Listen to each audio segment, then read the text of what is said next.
नमस्कार दर्शक बंधु मु सत्यम आज आसी आपण मानव पे गोटे नुआ घरोई स्वास्थ्य टिप्स नहीं तो डेरी न करी आसंतु स्टार्ट करिबा आजिर वीडियो।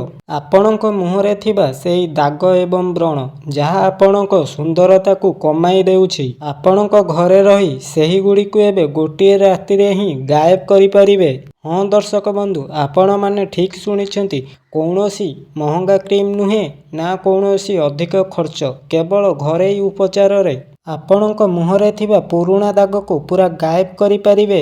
आजिकाली युवपीढ़ी मध्य व्रण एवं दाग एक साधारण समस्या। पढ़ा चाकरी दिन में धूली और धुआं एवं जंक फूड बा तेल जातीय पदार्थ खाइबा जोगु आम फेस रे एही सबु समस्या देखा देई थाए।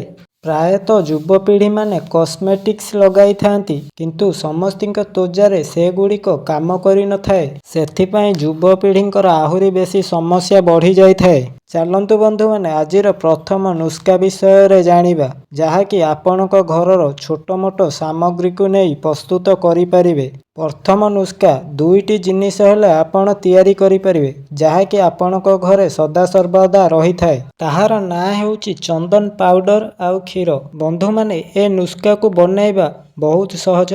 गोटे चामच रे किछि चंदन पाउडर नहीं नियंतु आउ सेथेरे अल्प क्षीर मिसाई एक पेस्ट तैयारी करंतु। सेही पेस्ट को राति रे सोइबा पूर्वरु मुहरे भल भाबरे लगाई शुअंतु। सकाळे उठी मुह को धोई नियंतु। एहाकु लगाइबा द्वारा मुह नरम सफा एवं ग्लो करिथाए। दुई नंबर नुस्खाटी हेउची मुल्तानी माटी। हाँ दर्शक बंधु, मुल्तानी माटी सहित गोलाप जल किंबा हलदी एवं दही मिसाई फेस पैक तैयारी करंतु। एहाकु सप्ताह रे 2 रु 3 थर मुहरे लगांतु और सुखिबा परे भल भाबरे धोई दियंतु। एहा त्वचारे तेल अंश को नियंत्रण करिथाए एवं व्रण हेबाकु देई न थाए। बंधु माने आसंतु जानिबा आजिर शेष एवं सबुठारु शक्तिशाली नुस्खा विषय रे। जेउ नुस्खा आम स्क्रीन को सतेज एवं ग्लो करिबा सहित आम शरीरर रक्त को मध्य सफा करिथाए।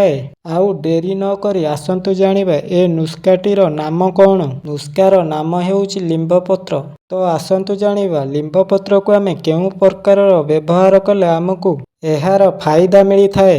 लिंब पत्र को भल भाबरे धोई पेस्ट करंतु ओ एहाको मुहरे लगांतु। निंब पत्र रे थाए एंटी बैक्टेरिया गुण जहा आम मुहरे थिबा जीवाणु को मारी दिए ओ व्रण हेबाकु दिए नाही। एहा व्यतीत आपण चाहिले एही पत्र को सुखाई गुंड करी पानी सहित मध्य पी परिबे। एहा आम शरीरर रक्त को सफा रखे ओ चेहरा रे ग्लो आणे। बंधुगण एही उपाय गुडी को नियमित कले आपणक मुहरे चमक आसीजिवो ओ आपणकर आत्मविश्वास आसीजिवो। जदि आपण मानकु एही टिप्स भल लागि थाए तेबे वीडियो को लाइक शेयर आउ चैनल को सब्सक्राइब करने को केबे भी भूलिबे नहीं। मु सत्यम पुणी आसीबे आउ एक नुआ एवं उपकारी टिप्स सहित। से पर्यंत रहुची नमस्कार, जय जगन्नाथ।